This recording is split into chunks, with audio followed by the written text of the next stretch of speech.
Fait partie des phases cruciales dans le cadre de la réalisation de l'usine d'urée au Sénégal. La première étude permet d'avoir une idée du marché. On a des gros pays tels que le Brésil, tels que les États-Unis, qui sont demandeurs de ce type d'engrais. Et donc la position géographique du Sénégal, le fait qu'on ait notre propre gaz, tout ça devrait nous permettre de bien nous positionner et de pouvoir donc pénétrer ces marchés avec une certaine, si on ne va pas parler de facilité, mais en tout cas avec des arguments solides qui nous permettront de bien nous positionner.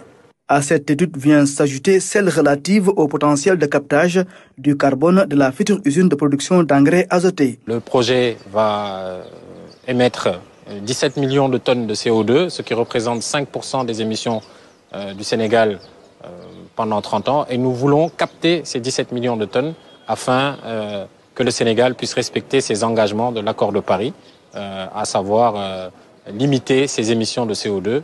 Et ce qui va permettre également au projet de pouvoir exporter une urée décarbonée et se prémunir des mécanismes de taxation carbone comme on le voit actuellement en Europe avec le CBAM européen. Petrosen Trading et Services a réalisé ces études avec le soutien du gouvernement du Royaume-Uni. C'est un plaisir d'avoir pu être partenaire de ce projet à travers notre programme Manufacturing Africa qui appuie l'industrialisation au Sénégal.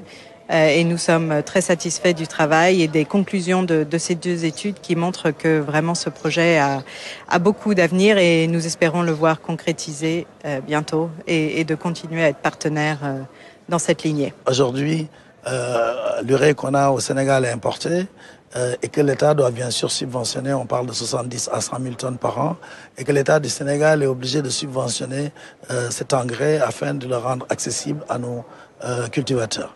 Donc en ayant ce gaz, on a la possibilité de faire cette urée-là, de ne plus avoir à importer, mais au contraire de pouvoir exporter cette urée. Ce projet confirme donc l'ambition de notre pays de se doter d'une industrie moderne, un joyau qui devrait redresser sa balance commerciale.